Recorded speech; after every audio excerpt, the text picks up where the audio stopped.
Continuamos con las conferencias magistrales que organiza la Escuela Judicial Electoral. Esta vez tenemos el honor que nos acompañe el profesor Rafael Martínez Puón. Antes de darle el uso de la palabra, leeré su síntesis curricular. El profesor Rafael Martínez Puón es doctor en Derecho por la Universidad de Zaragoza, España. Ha sido vicerrector y director de la licenciatura en Derecho y licenciatura en Ciencia Política de la Universidad de Barcelona.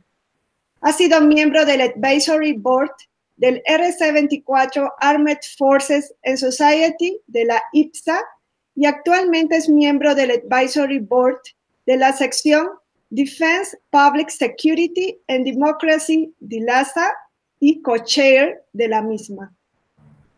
Es catedrático de Ciencia Política y Administración de la Universidad de Barcelona. En el ámbito académico, ha sido asistente de investigación en las universidades de Pau y Zaragoza, profesor tutor de la Universidad de Educación a Distancia, UNED, y profesor colaborador de la Universidad Abierta de Cataluña. Ha sido profesor visitante en la Universidad de Lyon, Universidad Montpellier, Universidad Católica del Uruguay y Universidad Católica Centroamericana en El Salvador. Entre sus publicaciones más relevantes figuran los libros Sistemas de Gobierno, Partidos y Territorio, La elección presidencial mediante doble vuelta en América Latina, La seguridad desde las dos orillas y Mandos de las Fuerzas Armadas Españolas. Ha sido galardonado con el Premio Extraordinario de Doctorado en el área de Humanidades y Ciencias Sociales en la Universidad de Zaragoza en el año 1995 y con el Premio Nacional de Investigación de la Paz, Seguridad y Defensa del Ministerio de Defensa de España en el año 2003. Hoy nos hablará sobre las ventajas y desventajas de la fórmula electoral de doble vuelta.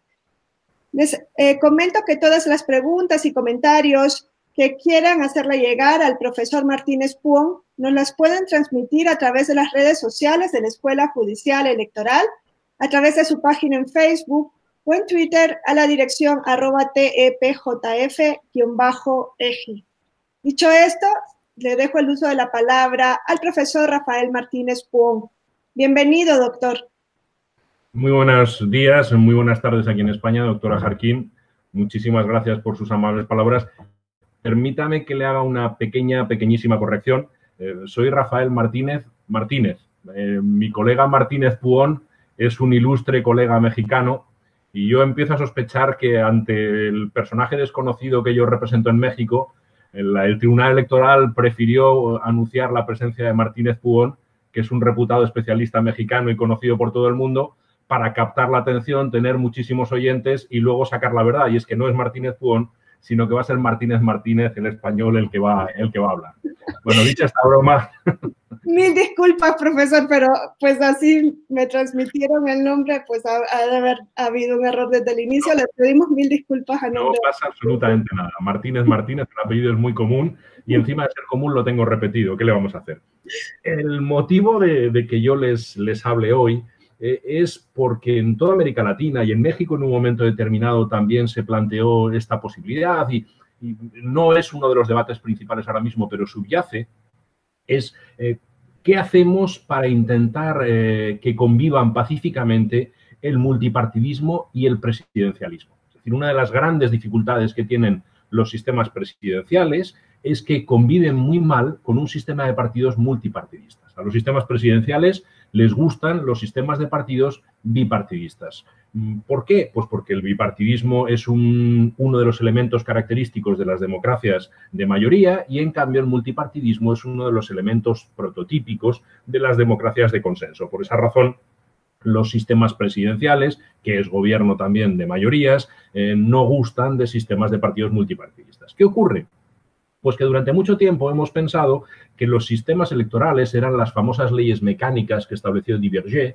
Los sistemas electorales establecían sistemas de partidos y así se decía que los sistemas electorales mayoritarios generan sistemas de partidos bipartidistas y que los sistemas electorales proporcionales generaban sistemas de partidos multipartidistas. Siempre hemos tenido esta creencia. Bien, Josep María Colomer hace ya unos años demostró que esto no era así, que esa famosa ley mecánica de Duverger jamás en la historia se había producido. No es el sistema electoral el que genera un sistema de partidos, es al revés.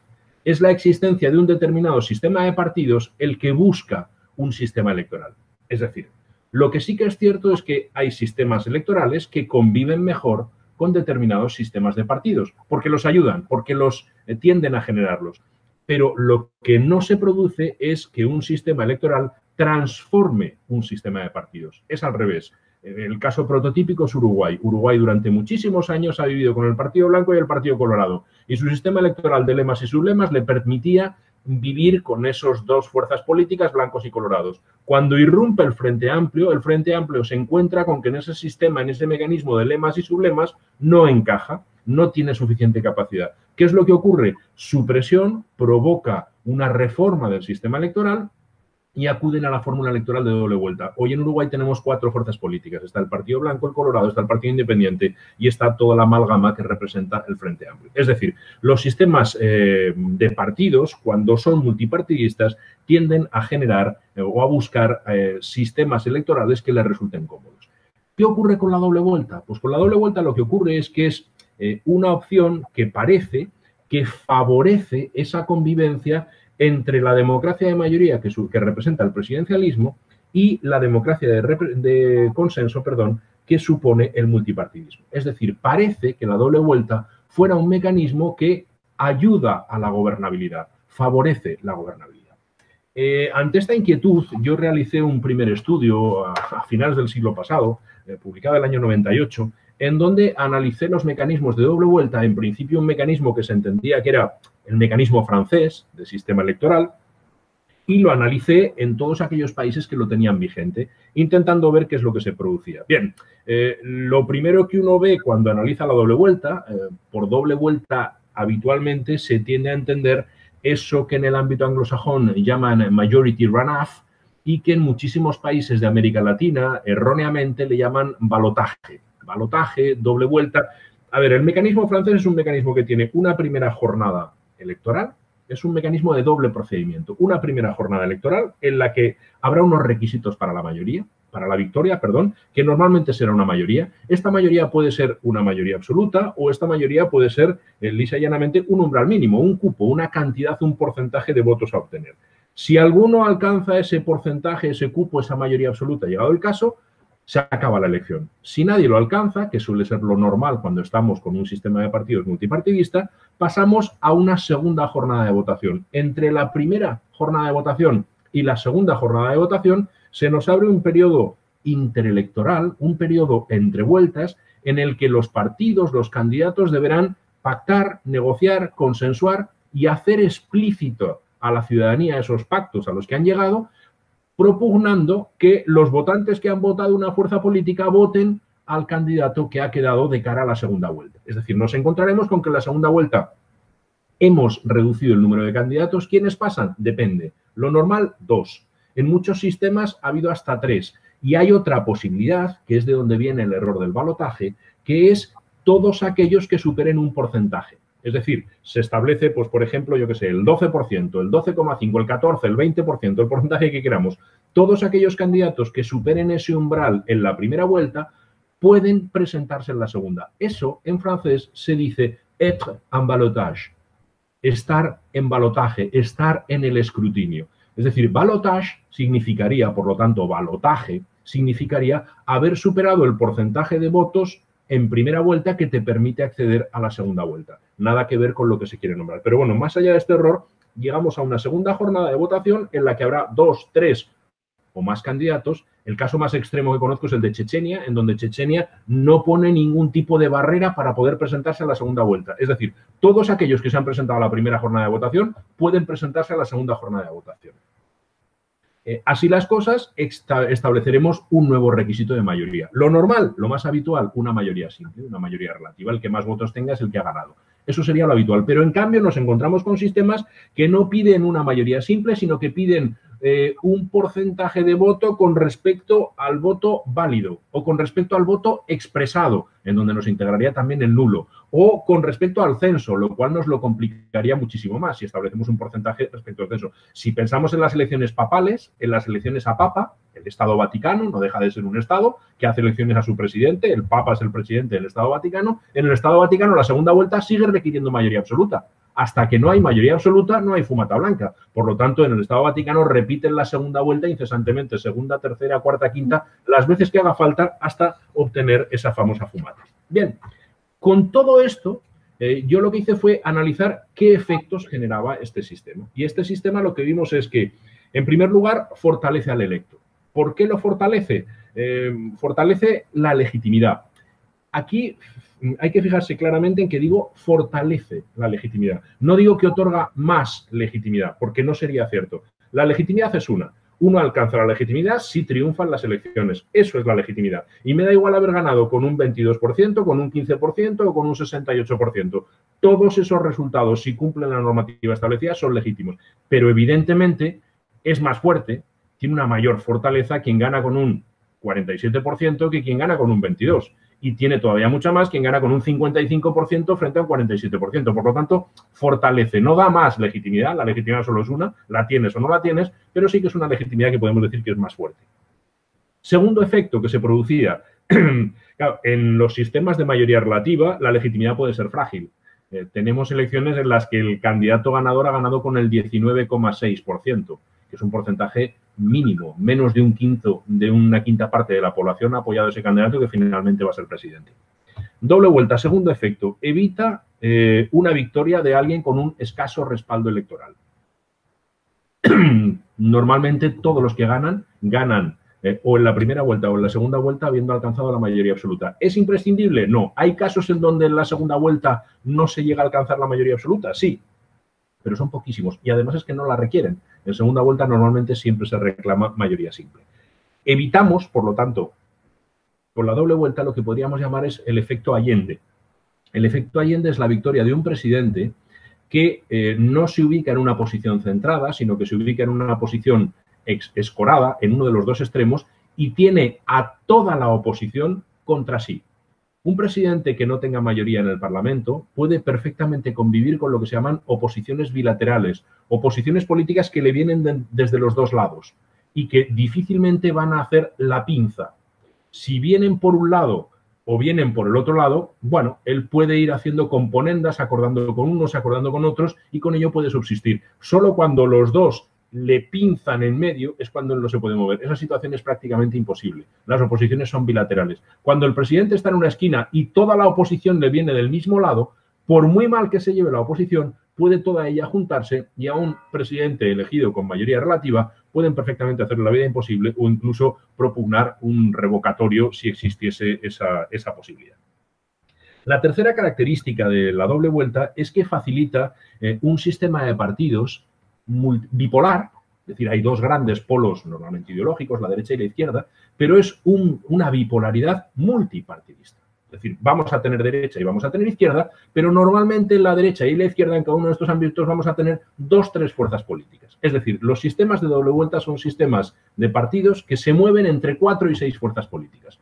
Es lo más habitual. Y la última característica es que ese periodo interelectoral, ese periodo entre la primera vuelta y la segunda vuelta, ese espacio de tiempo, que normalmente suelen ser 3 semanas, la media son 3 semanas, el sistema más extremo sería El Salvador, que tiene 3 meses, 90 días entre una elección y la otra. El más pequeño es Finlandia, creo recordar, que tiene 7 días, pero lo normal son unas 3 semanas. En esas 3 semanas hay un escenario, hay una proclividad, no hay una obligatoriedad, pero sí que hay una proclividad a que se generen coaliciones. Esas coaliciones pueden ser meramente coyunturales de cara a la elección, esas coaliciones pueden ser parlamentarias, esas coaliciones pueden llegar a ser incluso gubernamentales, dependerá de los actores políticos.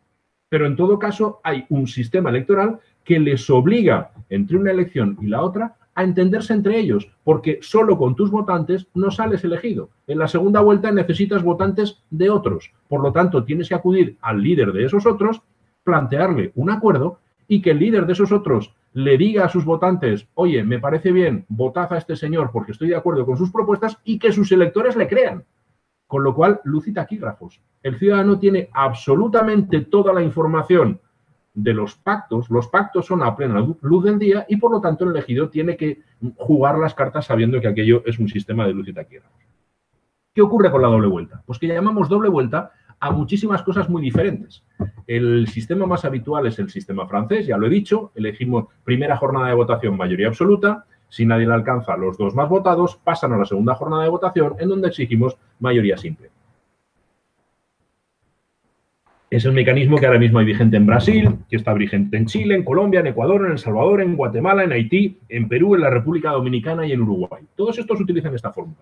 Pero tenemos un segundo mecanismo, que es el que llamaríamos doble vuelta umbral. ¿Qué es lo que establece este mecanismo de doble vuelta umbral? Que sería el prototipo es Costa Rica y que también está en Argentina desde el 94 y en Nicaragua desde el año 95. La doble vuelta umbral es un sistema en donde en primera vuelta no exigimos mayoría absoluta, sino un porcentaje de votos elevado, pero un porcentaje de votos. Puede ser el 45, puede ser el 40. En un momento determinado en Nicaragua, Ortega, pensando que iba a ganar las elecciones así, lo bajó hasta el 35, pensando que con eso podía ganar las elecciones. Y luego no le salió y se enfadó muchísimo. Pero digamos que es un mecanismo que establece un porcentaje determinado. Y si tú lo superas, pasas. Hay un tercer mecanismo que sería la doble vuelta umbral y distancia. Existe en Argentina desde el 94, junto con el de umbral, existe en Ecuador desde el 98 y en Nicaragua también desde el 2000. Es un porcentaje inferior, pero lo que te exige es este porcentaje, por ejemplo, en Argentina, 45 en primera con umbral, pero si alcanzas el 40 y hay una distancia de 5 puntos con la siguiente fuerza electoral, ganas la elección. Es decir, es un doble requisito. Tú ganas la elección si superas un porcentaje más bajo, 40, 35, y además la distancia con la subsiguiente fuerza política es una distancia tasada, 5% o 10% la que se establece. El último mecanismo, que es el que ahora mismo se utiliza en Bolivia y que se utilizó en su momento hasta el año 73 en Chile, que se ha utilizado también en Guatemala, que se ha utilizado en El Salvador, que se utilizó durante el siglo XIX en Brasil, en Honduras, en Bolivia, es el mecanismo que llamaríamos de mayoría parlamento. Este mecanismo es un mecanismo que en primera vuelta exige mayoría absoluta y que si no se consigue, vamos a una segunda jornada electoral que ya no participa la población, sino que va a ser la Cámara Legislativa la que se articule como colegio electoral y va a elegir al presidente. Normalmente acuden los dos candidatos más votados. En Bolivia durante muchos años acudían los tres más votados, hasta que un año el tercero fue el elegido como presidente. Cuando eso ocurrió, Bolivia quitó la idea de que pudiesen ir los tres más votados. Es decir, Bolivia aceptaba la idea de los tres más votados en la creencia de que nunca el tercero podría llegar a ser presidente. Hasta que ya les digo, una vez pasó. Y cuando pasó, dijeron que no, que los dos más votados. Últimamente en las elecciones bolivianas no les ha hecho falta llegar al Parlamento, sino que en primera vuelta el candidato ya ha ganado. ¿Cuál era la hipótesis de mi trabajo? Yo hice un trabajo en donde cogí las elecciones que se habían producido presidenciales en América Latina. Empecé en los 70, porque Costa Rica nos ofrece elecciones desde los 70. Empecé en los 70 en Costa Rica y llegué hasta el año 2002. Ahí ya dejé de contar. Es verdad que luego me he encontrado con trabajos de grado, de estudiantes que cogen mi mecanismo y siguen contando y no varía, los efectos siguen dándose. Mi hipótesis era que cualquiera de estos cuatro modelos, de estas cuatro variantes de lo que genéricamente podríamos llamar doble vuelta, si alcanzan la segunda jornada de votación, es decir, si el presidente electo surge en la segunda jornada de votación, van a tener los cuatro efectos que yo he apuntado al principio, es decir, van a fortalecer al electo, la legitimidad del electo, van a evitar una victoria con escaso respaldo electoral, van a facilitar un sistema bipolar multipartidista y van a estimular un espacio, un escenario, un ambiente de potenciales coaliciones. Si en cualquiera de estos mecanismos no alcanzamos la segunda jornada de votación, sino que el mecanismo se resuelve en la primera jornada de votación, entonces la hipótesis que yo manejaba es que el sistema realmente se llamará doble vuelta, pero en la práctica estaría funcionando como un sistema de plurality, como un sistema de mayoría relativa, de mayoría simple. Hay algunos sitios que traducen mal esta idea de plurality anglosajona y hablan de sistema de pluralidad. Insisto, en castellano tendríamos que hablar de sistema de mayoría simple o de mayoría relativa. Esto es la hipótesis con la que yo trabajé, pero lo primero que tuve que hacer antes de comprobar los datos, que luego se los mostraré, pondré en la pantalla los datos de la tabla final para que se vean, fue desactivar el innumerable goteo de críticas que tiene la doble vuelta. La doble vuelta, como si fuese un elemento satánico, ha sido culpada casi de cualquier cosa. Y entonces, bueno, yo lo que he hecho ha sido juntar todas las críticas que he leído en la literatura que he oído en los congresos a los que he acudido y he intentado dar respuesta a todas ellas y manifestar, bueno, cuáles son los elementos con los que nos podemos encontrar y por qué explicaciones hay que dar a esas posibles críticas, que ya digo, muchas de ellas son críticas que pueden ser ciertas, pero que no responden a la doble vuelta. La primera es que la doble vuelta es una fuente de crisis institucional. Y es una fuente de crisis institucional porque genera mayorías artificiales, mayorías electorales artificiosas. Los votos con los que finalmente se ha elegido el presidente no son los que él tiene, son votos estratégicos, son votos prestados y además se puede encontrar con un parlamento que le es hostil, con lo cual él cree tener el 54%, pero en realidad en el parlamento solo tiene el 25%. Si además el sistema de partidos no está fuertemente institucionalizado, la doble vuelta nos está generando un caos, porque estamos ante un sistema con partidos políticos no institucionalizado, estamos ante un presidente que realmente no tiene todo ese porcentaje, sino que es prestado y el sistema colapsa. Esta es una crítica. Otra crítica es que la doble vuelta invita a la fragmentación. En lugar de facilitar que solo haya dos fuerzas políticas, la doble vuelta nos permite que haya 4, 5, 6 fuerzas políticas. Por lo tanto, se dice, si nos facilita que haya muchas fuerzas políticas, se facilita la polarización y, por lo tanto, la crispación política. Es un sistema que molesta, es un sistema que hace que todo sea crispado, que todo sea, la política es enconada, la política es de gritos. La tercera crítica nos dice, la doble vuelta no genera coaliciones. No las genera. La doble vuelta lo que pasa es que, bueno, a veces hay algún tipo de coalición que pueden incluso no ser muy explícita y desde luego que son meramente coyunturales. Cuando se acaba la elección, se acaba ese acuerdo entre las partes y no hay mucho más que hacer. La cuarta crítica lo que nos dice es, mire, lo peor que encima puede ocurrir con la doble vuelta es que el candidato menos votado en la primera vuelta, el que queda segundo en la primera vuelta, sea el que finalmente gane la elección. Eso que llamaríamos la reversión del resultado. ¿Y por qué es un drama? Bueno, por una razón muy sencilla, porque si resulta que estamos articulando un sistema que provoca que gane el segundo más votado, bueno, eso no va a ser sino una mayoría negativa, porque todos los que estén votando a ese candidato son los que no quieren que salga el otro. Y por lo tanto, estamos no eligiendo, sino que estamos impidiendo que otro pueda ganar la elección. La quinta dice, bueno, también hay casos en donde no se produce la reversión y el que gana en primera vuelta es el que gana en segunda vuelta. Y entonces la crítica es, ¿para qué hacemos una segunda vuelta? Si gana el que ya había ganado en primera vuelta, ¿qué necesidad tenemos de hacer una segunda vuelta? No tiene ningún sentido. Si nos va a dar el mismo resultado, ¿qué? ¿Vamos a hacer la elección muchas más veces? ¿Para qué? Ya sabemos quién ha ganado en la primera. No hagamos la segunda.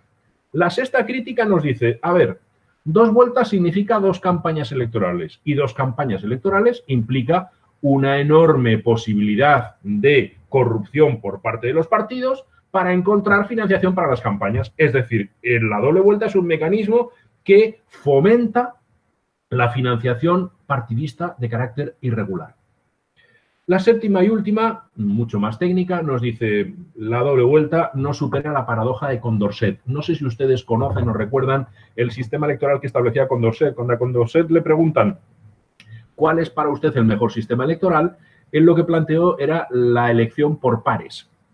Es decir, el mecanismo de Condorcet es un mecanismo que tiende a favorecer a las opciones moderadas. La elección por pares es algo muy sencillo y lo van a entender a todos los que les gusta algún deporte, los que les guste el baloncesto, el béisbol, el fútbol, todos aquellos deportes que se juegan en liga. Es una liga. Es decir, cogemos a todos los candidatos que existan para las elecciones y los enfrentamos por pares, uno por uno. Candidato A contra candidato B. Elección.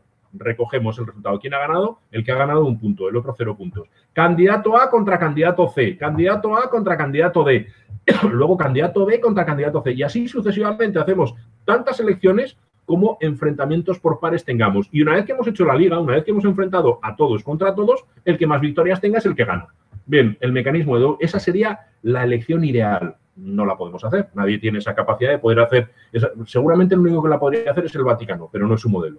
Por lo tanto, ¿qué es lo que ocurre? Que es un modelo simplemente teórico. Pero la doble vuelta, que alardea de ser un mecanismo fantástico, maravilloso, de consenso y demás, pues no nos genera esto que tenga que ganar, se dice en la crítica, que tenga que ganar quien es la posición media, el que sería el ganador con Condorcet.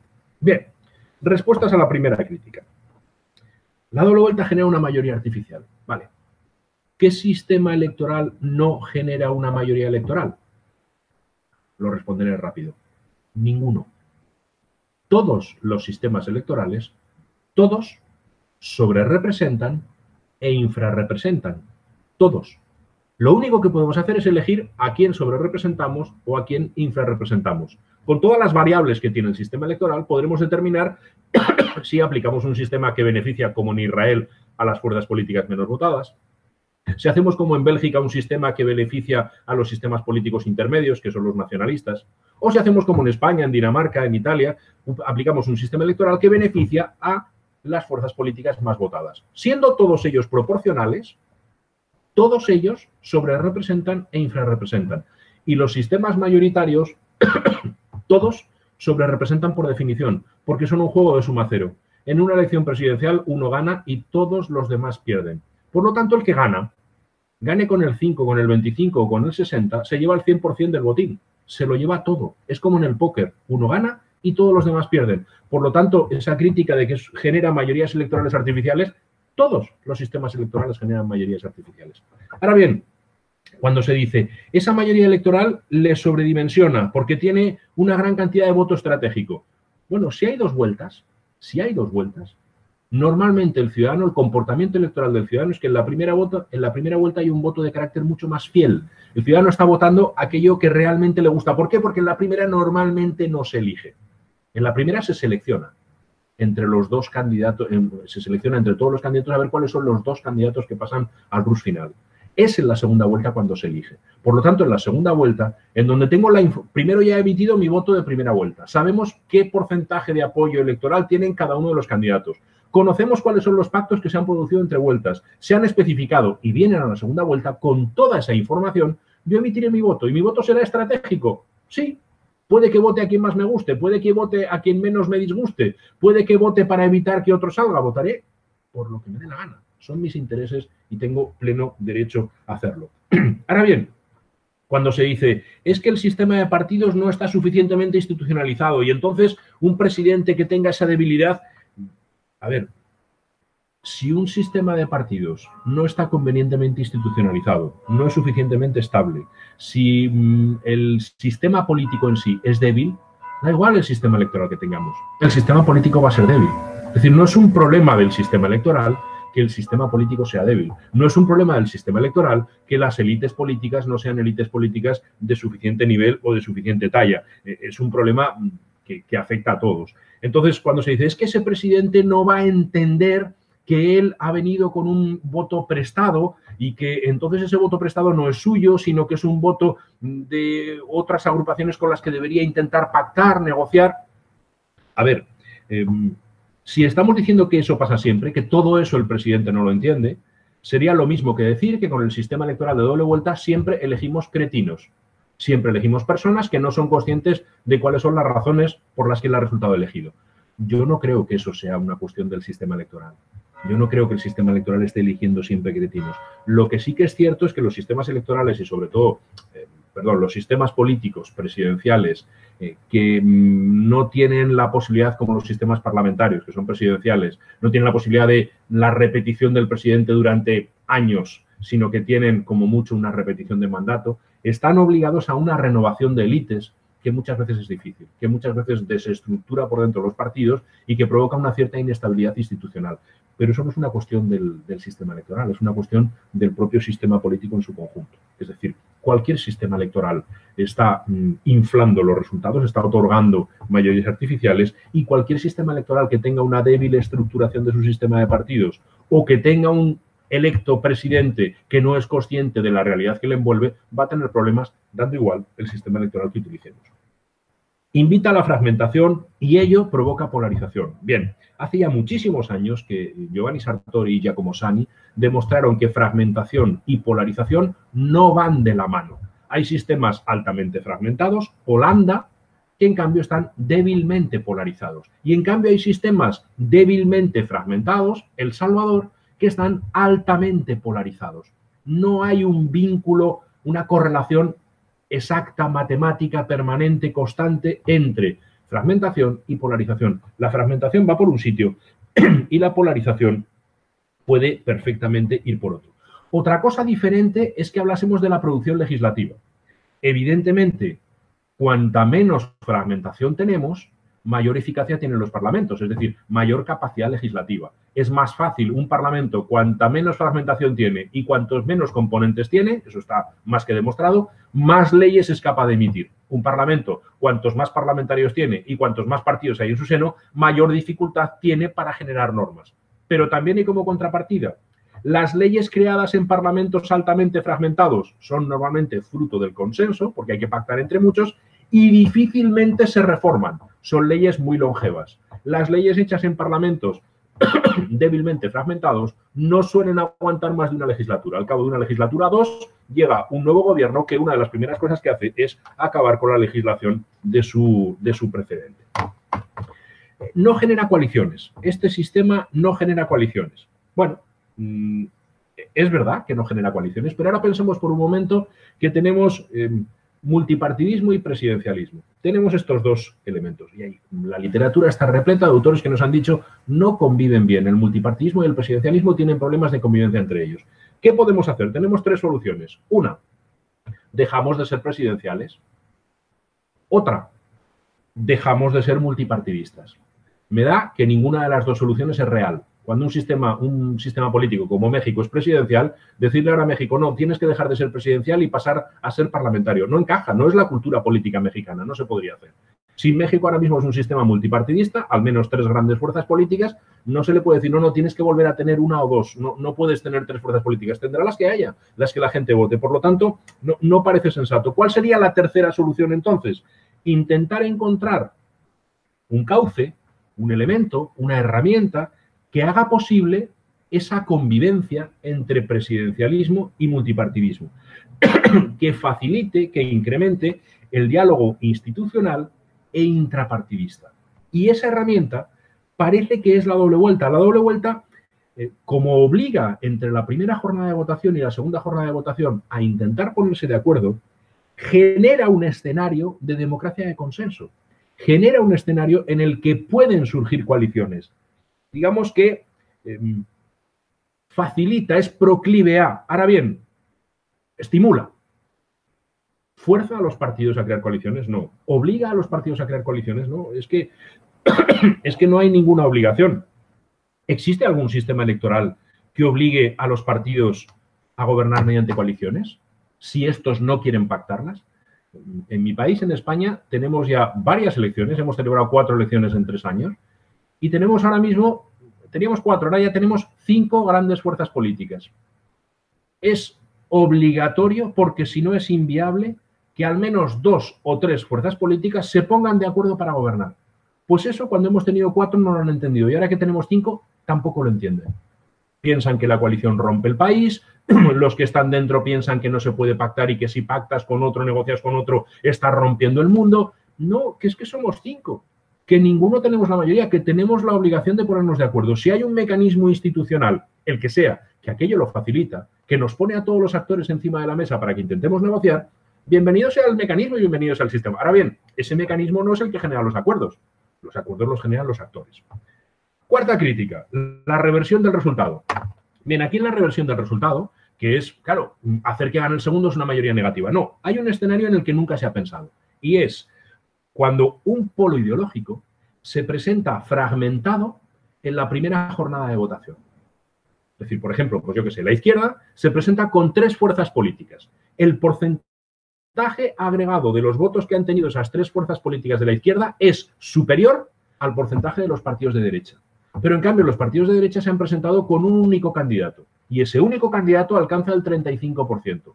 Todos los partidos de la izquierda alcanzan el 60%. Hay un 5% de personas que han votado nulo o que han votado en blanco. La izquierda alcanza el 65%, pero el candidato más votado de la izquierda tiene un 20%, un 23%. ¿Qué es lo que ocurre? Lo que ocurre es que el más votado en la primera jornada de votación es el candidato de la derecha con un 35%.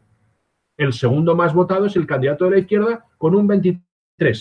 Y cuando se produce la segunda jornada de votación, toda la izquierda se aglutina en torno a ese candidato que ha pasado y ese candidato en la segunda vuelta alcanza un 64%.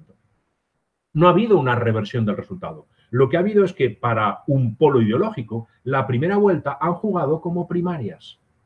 Han sido primarias ideológicas. Normalmente la derecha y la izquierda juegan en la primera vuelta a primarias. veamos, nos presentamos todos y veamos entre nosotros quién es el que más votos tiene. Por lo tanto, la reversión no es solo mayoría negativa.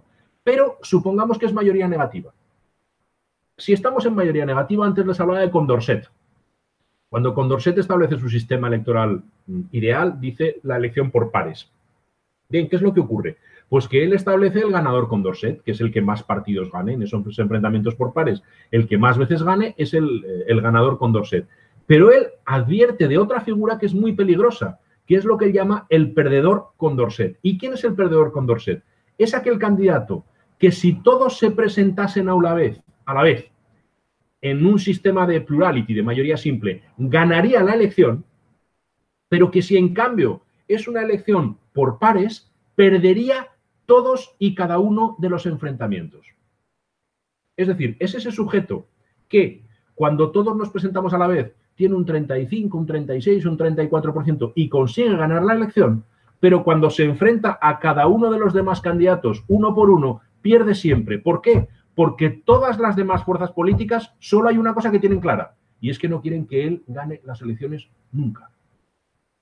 Bien, si esa mayoría negativa se produce, si esa mayoría negativa alza a un candidato a ganar la elección en contra de otro candidato que no se quiere que gane la elección, yo creo sinceramente que el mecanismo electoral no nos está jugando una mala pasada. Ahora bien, lo que sí que es evidente es que ese presidente que ha sido elegido para vencer al perdedor Condorcet tiene que tener perfectamente claro que aunar consensos le va a costar sangre, sudor y lágrimas, porque el único consenso que tiene es que no quieren que ese perdedor Condorcet gane la elección.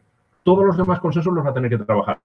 ¿Va a ser arduo? ¿Va a ser difícil? Sí, pero la sociedad en su conjunto ha conseguido algo que quería, y es que esa figura controvertida por lo que sea no gane la elección.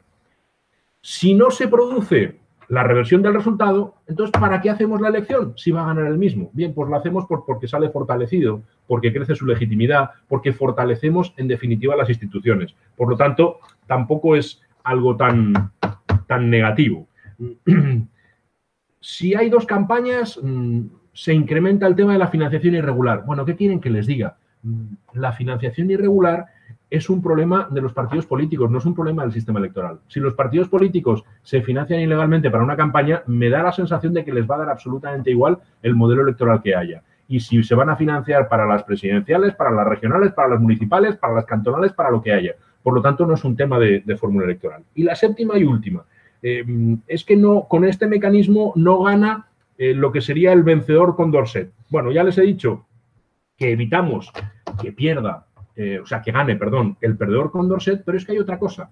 Y es que cuando se producen las transferencias de votos, tenemos muy estudiado que con los mecanismos de doble vuelta, que ya os estoy diciendo, hay un enfrentamiento entre la derecha y la izquierda, entre los dos grandes polos ideológicos, con 3 o 4 fuerzas cada uno, normalmente, cuando dentro de un polo ideológico gana el candidato que está más al extremo, los candidatos, los votantes de ese polo ideológico centrados, tienen dificultades para irse al extremo. Es decir, la transferencia de votos les cuesta. En cambio, cuando el que gana es la posición más centrada, los votantes más extremistas no tienen tanta dificultad para votar. Dicho con palabras que se entiendan. Si el candidato de la izquierda es socialista, los comunistas no tienen ningún problema en votar al socialista. Si el candidato final en segunda vuelta es comunista, los candidatos socialistas y socialdemócratas van a tener dificultades para votar a ese candidato comunista. Si el candidato final es neoconservador, los candidatos liberales van a tener los votantes liberales van a tener dificultad para votar a un neoconservador. Si el candidato final es liberal, los neoconservadores no van a tener problemas en votar a un liberal de cara a la segunda vuelta. Estarían votando a lo que se llama el mal menor. Bien, resueltas, o por lo menos un intento de resolver todas esas características, les muestro, voy a compartir pantalla. A ver, soy capaz, yo creo que sí, que seré capaz.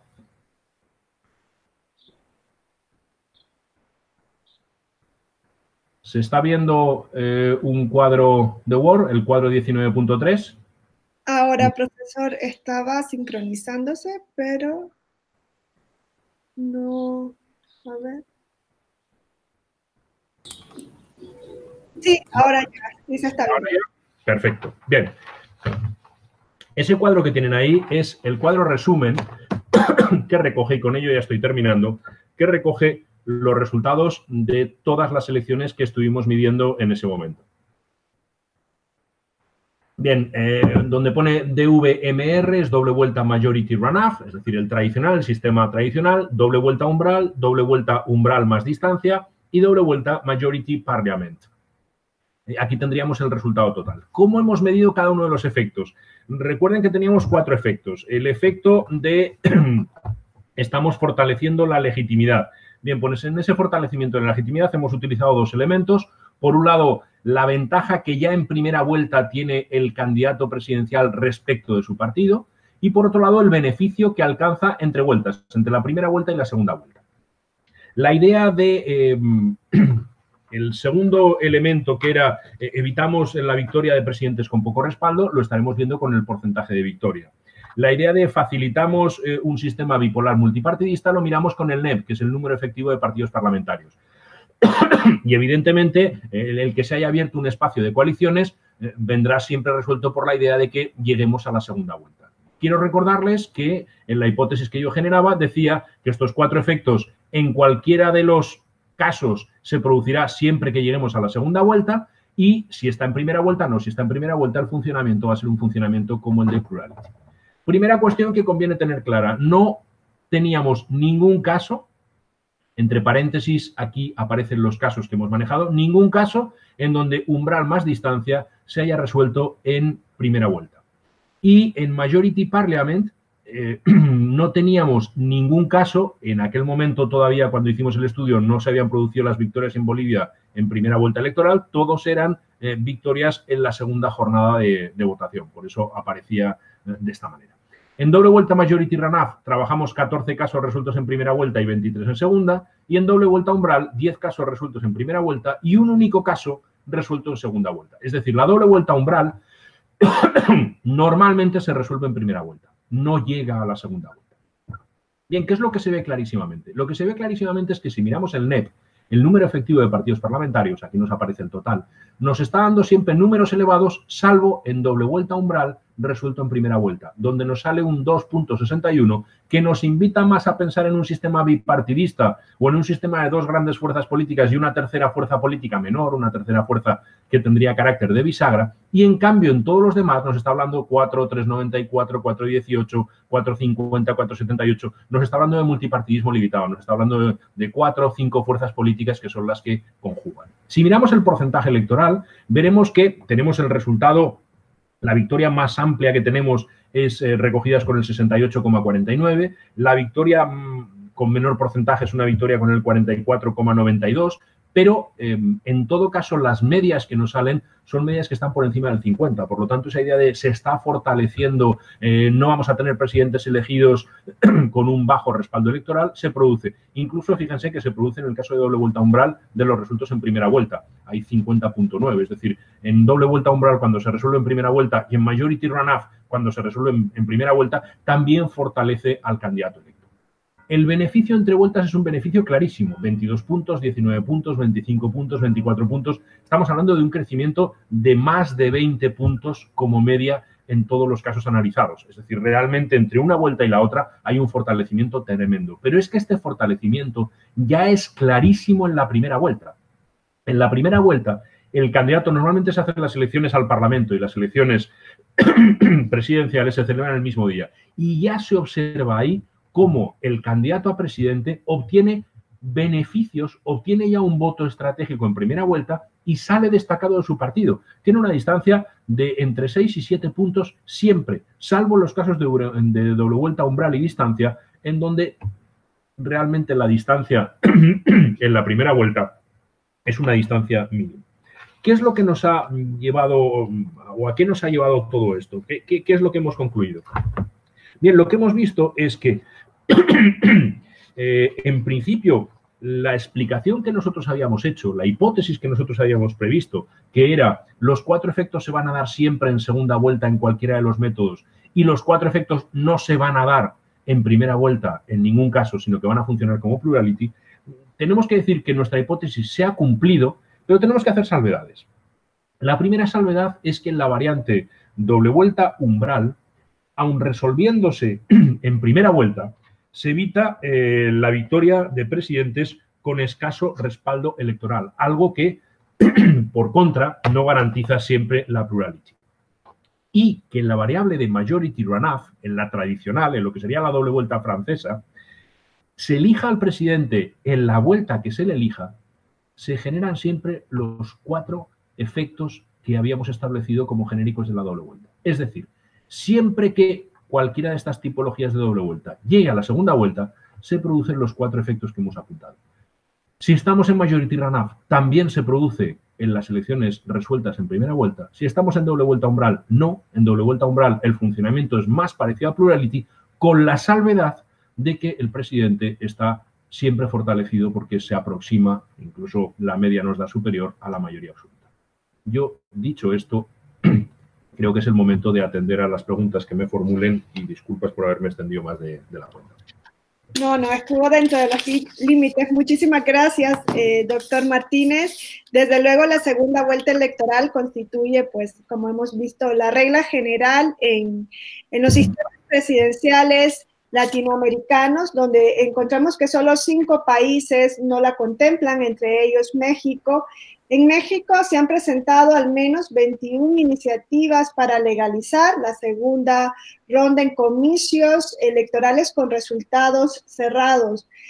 Un ejemplo de estos comicios fue el de la elección del año 2006, la elección presidencial del año 2006, en la que el candidato vencedor obtuvo una ventaja de menos de un 1% de votos, con las consecuencias e impactos ya conocidos por todos y por todas. Entonces, sí es un tema bastante relevante de ser considerado en esos países en los que no se han implantado, a fin de conocer, como bien lo expresaba el título de su exposición, las ventajas y desventajas que plantea, que han quedado perfectamente entendidas con su explicación. Dicho esto, le haría llegar las preguntas que nos han transmitido a través de las redes sociales. En ese sentido, nos pregunta Octavio Mancebo del Castillo, si se adoptara el modelo de doble vuelta en los países de América Latina que no lo tienen, habría un aumento en los costos de operación electoral. En un contexto de desconfianza, ¿qué tan oportuno sería adoptar este modelo? ¿Respondo o acumulo varias preguntas? Si lo desea, sí, puedo hacerle llegar. La respuesta es breve. Existen bastantes mecanismos a través de los cuales podemos reducir los costos electorales. Es decir, es verdad que una doble vuelta electoral nos enfrenta a 2 jornadas de votación, pero también es verdad que podemos hacer una reducción intensa de la cartelería electoral, que podemos hacer una reducción intensa de todo lo que son los sobres que nos llegan del buzoneo, podemos hacer una reducción intensa de bastantes de los actos de campaña, centrar la campaña mucho más en las televisiones públicas con espacios obligados para los partidos y todo eso reduciría ostensiblemente los costes. Y la realización de 2 jornadas electorales en donde además la ciudadanía somos los que estamos desempeñando la tarea de las mesas de presidencia, vocalía y demás, bueno, es costoso, pero no sería tan terriblemente costoso como nos puede costar hoy una única votación sin límite de gasto electoral. También nos preguntan, nos han hecho llegar varias preguntas en este sentido sobre la participación electoral, si se sostiene en la segunda vuelta o si suele verse disminuida respecto de la primera elección.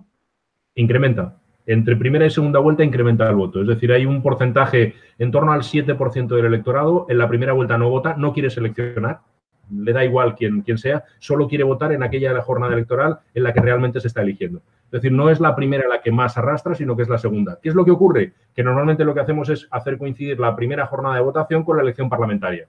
Y entonces ya la participación se mantiene. Si tú en la primera... Francia es los únicos que eligen en primera vuelta candidatos y en la segunda vuelta se elige al presidente. Y ahí se produce ese incremento. Pero cuando en la primera vuelta haces coincidir la presidencial con la parlamentaria, la participación se mantiene en las dos. Gracias. Nos preguntan también, ¿cómo saber si un país está preparado para un sistema de doble vuelta?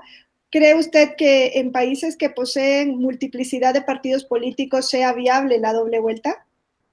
Sí, es perfectamente viable. No hay ningún problema. A ver, si es viable en el Vaticano, yo entiendo que es viable en todos los sitios. Simplemente para saber si es viable o no, hay que ver si el país es democrático o no. Si un país es democrático, puede aplicar cualquier sistema electoral. No tiene especial complejidad la doble vuelta. Perfecto. También nos preguntan si se hace una segunda vuelta sin campaña electoral, es decir, ¿se puede hacer una segunda vuelta sin campaña electoral, es decir, prolongando la veda de comunicación política? Lo que ocurre es que entonces eso nos acercaría mucho al modelo neozelandés, que es el modelo de alternative vote. En el voto alternativo, al ciudadano lo que le piden es en la misma papeleta, es decir, para hacer eso es mejor hacer el voto alternativo. ¿Y el voto alternativo qué es? Es un mecanismo también de doble vuelta, es un mecanismo de mayoría absoluta, en donde en primera vuelta, en primer recuento electoral, gana el candidato que más votos tenga, y si ningún candidato alcanza la mayoría absoluta, lo que vamos haciendo es eliminando candidatos y transfiriendo sus votos a las segundas opciones de cada voto. Es decir, al ciudadano cuando va a votar le ponen la lista de todos los candidatos y en lugar de elegir un candidato lo que hace es un ranking. Este es mi primero, este es mi segundo, este es mi tercero, este es mi cuarto y así sucesivamente.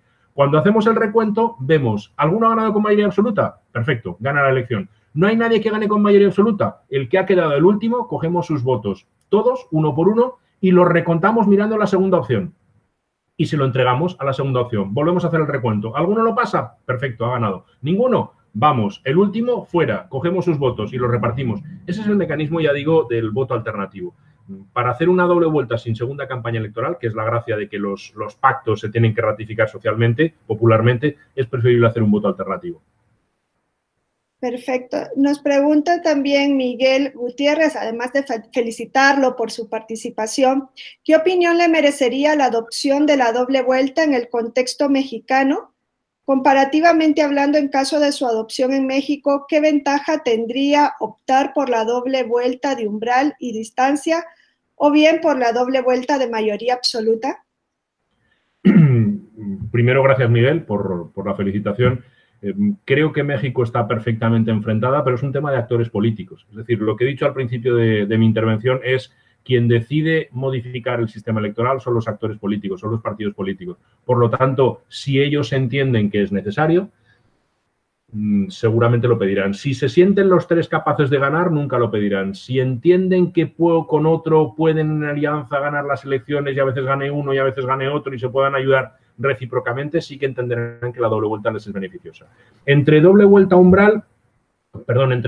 con mayoría absoluta o doble vuelta umbral y distancia. A ver, la doble vuelta umbral y distancia, lo que nos ha ocurrido es que prácticamente nunca se utiliza. Es decir, se utiliza o el mecanismo de mayoría, o sea, no se utiliza, casi nunca es efectiva. Es muy difícil que alguien gane con umbral y distancia. Normalmente los sistemas que tienen umbral y distancia tienen también umbral y entonces se gana con umbral. Umbral y distancia, bueno, es un mecanismo que está ahí, puede ser positivo. El único riesgo es que se juegue como se jugó en Nicaragua en un momento determinado a voy a bajar el umbral tanto que en realidad lo estoy transformando en plurality. Es decir, que con muy poquito yo puedo ganar la elección a costa de que la distancia sea, busco la fragmentación de mis oponentes y con un 30% yo puedo ganar la elección. A mí ese mecanismo no me gustaría. Sí. Daniel Ortega lo implementó porque siempre tenía un 38% de los votos y pensó que lo iba a mantener y entonces puso el 35% porque estaba por debajo, pero no lo alcanzó. No. Nos preguntan también a través de las redes sociales, nos han llegado muchísimas preguntas, profesor. La verdad es que el tema ha sido bien acogido por el público que nos sigue por redes sociales. Nos pregunta Madeleine Dalstein. Por la pandemia actual se han pospuesto varios procesos electorales. Entre ellos se encuentran las elecciones de Francia y República Dominicana, quienes cuentan con sistemas de segunda vuelta electoral. Desde una perspectiva de prevención de riesgos, ¿qué deberían hacer estos países para maximizar la protección de los derechos político-electorales y salvaguardar la integridad electoral? Voto electrónico. La respuesta es muy rápida y muy fácil. Habría que implementar mecanismos de voto electrónico. Es decir, al ciudadano le estamos pidiendo que vote una vez o que vote dos veces. Si el problema es que los ciudadanos estemos agrupados en un colegio electoral esperando, da igual que me llamen una vez o que me llamen media. Por lo tanto, tenemos que activar mecanismos de voto electrónico y seguridad en los mecanismos de voto electrónico.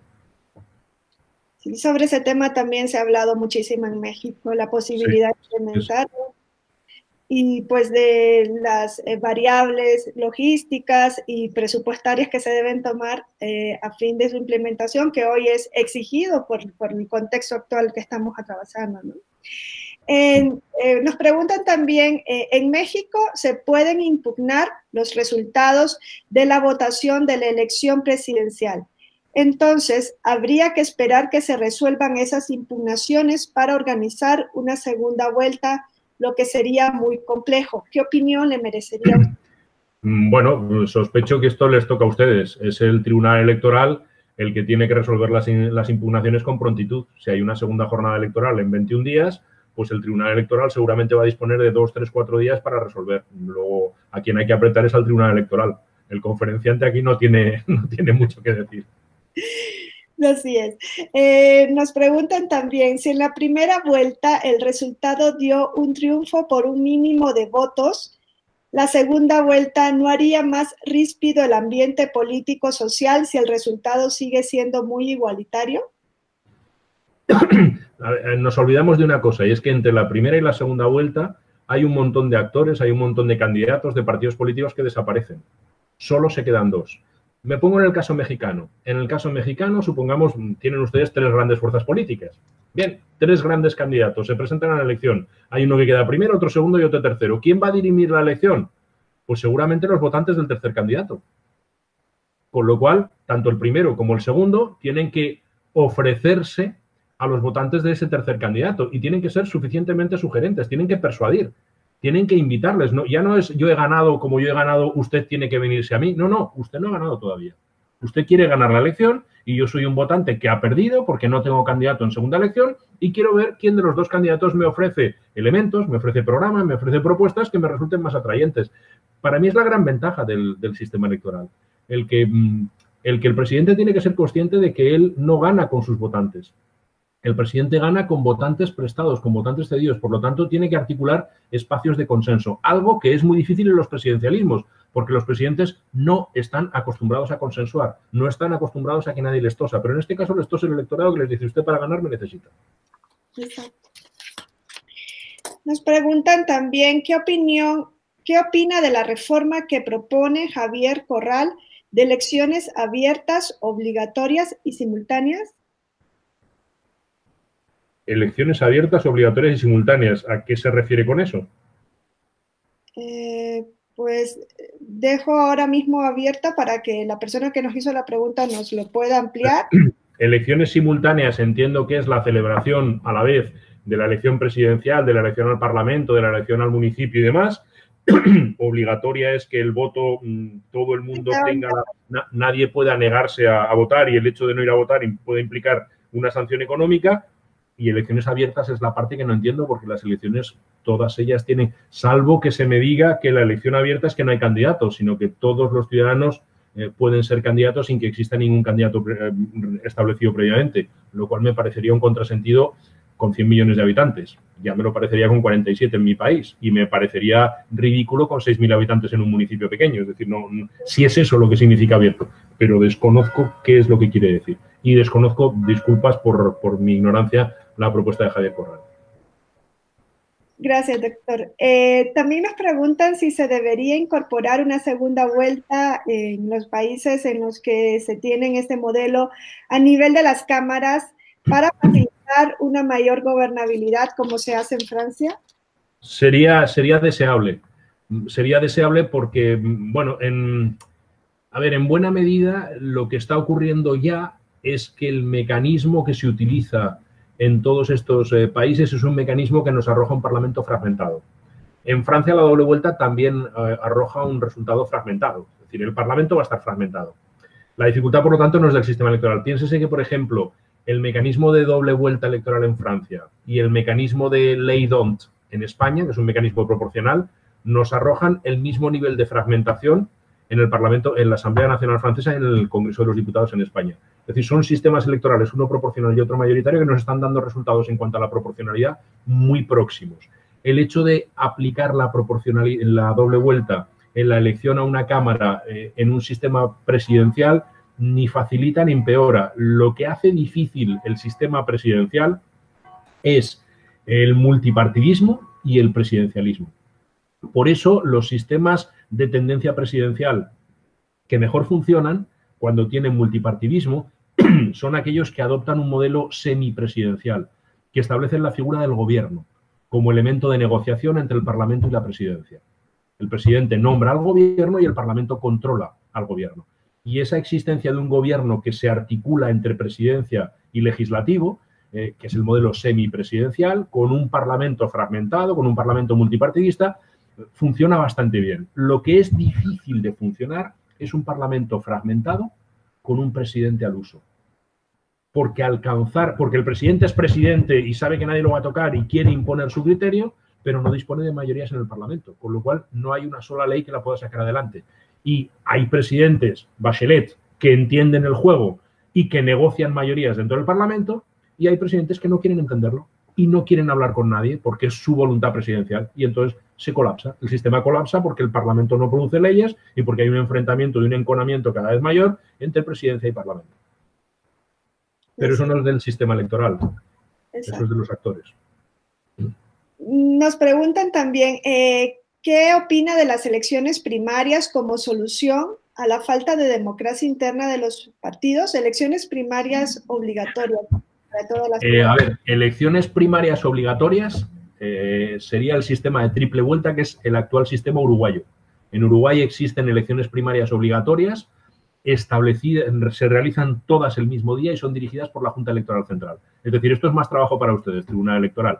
Tendrían que organizar y vigilar y controlar unas primarias de partido. Yo creo, a ver, las primarias son un arma de doble filo, y me explico. La experiencia uruguaya lo que nos ha mostrado es que aquellos partidos que juegan bien las primarias, es decir, cuando tú estás jugando unas primarias estás presentando varios candidatos del mismo partido para que finalmente uno de ellos sea el que triunfe y el candidato del partido en las elecciones presidenciales.